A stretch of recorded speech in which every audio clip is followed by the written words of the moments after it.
The Russian co-winner of this year's Nobel Peace Prize has said Kremlin authorities told him to turn down the award. Memorial is one of Russia's oldest civil rights groups, and was shut down by the government last year. The Russian Foreign Ministry has been contacted for comment. In an exclusive interview with the BBC's Hard Talk program, Mr. Rachinsky said his organization had been advised to decline the award. But, naturally, we took no notice of this advice. Despite threats to his safety, Mr. Rachinsky said the work of Memorial remained essential.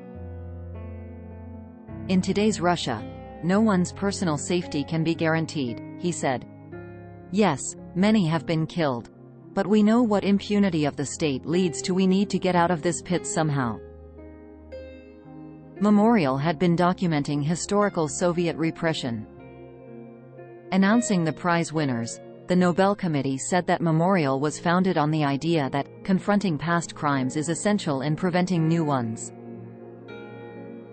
Mr. Rachinsky called the committee's decision to award the prize to recipients in 3 different countries remarkable. He said it was proof that civil society is not divided by national borders, that it is a single body working to solve common problems. But the decision to include a Russian recipient has been controversial. The BBC spoke to them separately in Oslo. When asked why she wanted to do the interview separately, Oleksandra Matviichuk told Hard Talk, "Now we are in a war and we want to make the voice of Ukrainian human rights defenders tangible.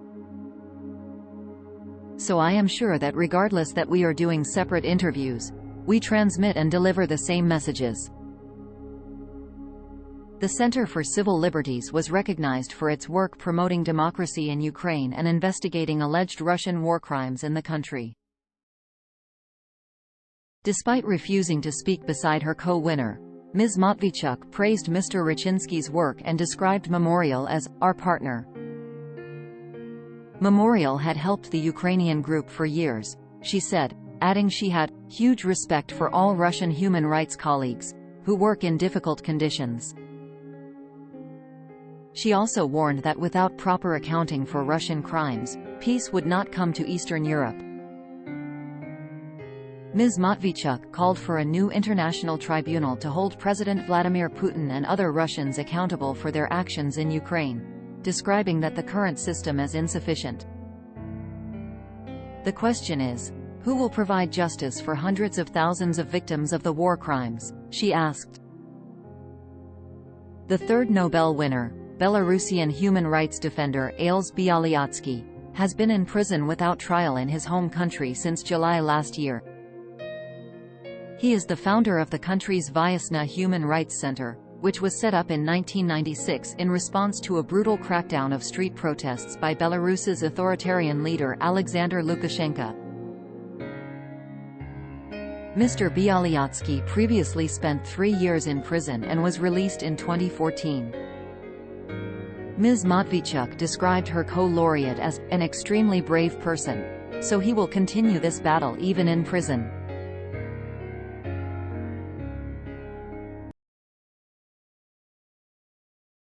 Major storm to bring feet of snow, heavy rain and possible tornadoes.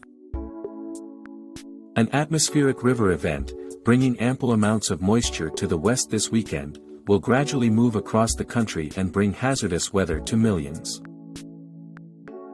The blockbuster storm will begin in the west with heavy snow, gusty winds, and coastal flooding, then move eastward, threatening potential blizzard conditions in the Midwest and tornadoes in the south. Extreme snowfall is likely across the Sierra and Northern California ranges, on Saturday, the Weather Prediction Center said. Adding that, prolific snowfall rates of 3 inches per hour are expected in the Sierra Nevada, accumulating to more than 5 feet through Sunday in some areas. More than a dozen western states are under winter weather alerts this weekend as the potent storm system moves across the region. Snow will be measured in feet across the Sierras, Rockies, and Cascades. Heavy rain will also be notable up and down the west coast, particularly in California, where flooding concerns exist through Sunday. An atmospheric river is a plume of moisture which streams in off the Pacific Ocean. Similar to a fire hose, it shoots moisture into one area for an extended period of time, resulting in very heavy rain or snow. Most coastal communities will pick up 1 to 3 inches of rain through the weekend, and some areas of northern and central California could receive 3 to 5 inches of rain in total. Coastal erosion and flooded roadways will be the main concerns. Additional heavy rains may result in isolated runoff issues, especially across recent burn scars, the Weather Prediction Center said. Hurricane-force wind gusts of 80 to 100 miles per hour are also possible across the mountain ranges Saturday, which will cause blowing snow leading to near-zero visibility and difficult to impossible travel conditions. Gusty winds and heavy snow could bring down tree branches, the National Weather Service office in Sacramento, California, said, which could lead to near-whiteout conditions at times. And the western U.S. will not be the only area affected by the storm. As the system moves into the plains early next week, a spring-like storm system develops, Chad Myers, CNN meteorologist said. Significant severe weather will occur in the warm air across the south, and a major snow and ice event will happen in the western Great Lakes and northern plains. For the northern plains and Midwest, the threat for blizzard conditions is increasing, as significant snow, strong winds, ice and freezing rain will all be possible early next week from Colorado through Wisconsin. A winter storm is expected to impact the northern plains Monday night through Thursday, the National Weather Service office in Bismarck, North Dakota said. Difficult travel conditions are expected Monday night through Wednesday night from heavy snow, reduced visibility, and drifting snow. Heavy snow and strong winds will be the main concerns, but freezing rain and ice are also possible. If winds are at least 35 miles per hour and visibility is less than 1/4 of a mile for at least 3 hours, it could result in a full-blown blizzard across the region. Widespread snow accumulations across the northern plains and Midwest will be 4 to 8 inches, and some locations could pick up in excess of 1 foot through Friday of next week. While some uncertainty persists, confidence is increasing that strong winds and significant snows will produce hazardous impacts across much of the central/northern plains and into the upper Midwest, the Prediction Center said. Slick roadways and near-whiteout conditions will make travel very difficult, if not impossible at times, for some of these areas. Power outages will also be possible due to very strong winds. The threat for severe storms is also increasing across the southern plains and Gulf Coast region, including tornadoes, large hail, and damaging winds.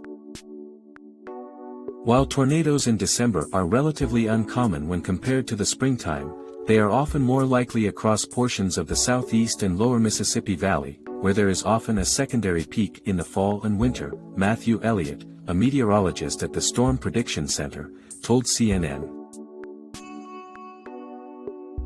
The severe storm potential begins Monday night across Oklahoma and northern Texas, gradually spreading into Arkansas, Louisiana, and Mississippi on Tuesday. Severe storms will likely continue Tuesday overnight across the Gulf Coast region. Nocturnal tornadoes are more dangerous because many people are asleep and unaware they need to be seeking a safe location. While the greater tornado threat exists during the day, there is still the possibility for a few rotating storms through the evening hours. By Wednesday, the greatest threat exists for an area from New Orleans to Panama City, Florida. The details regarding the areas most at risk from tornadoes will become clearer as the event approaches and smaller-scale trends become more evident, Elliott said. Because the forecast can change, it is important to pay attention to developments in the coming days.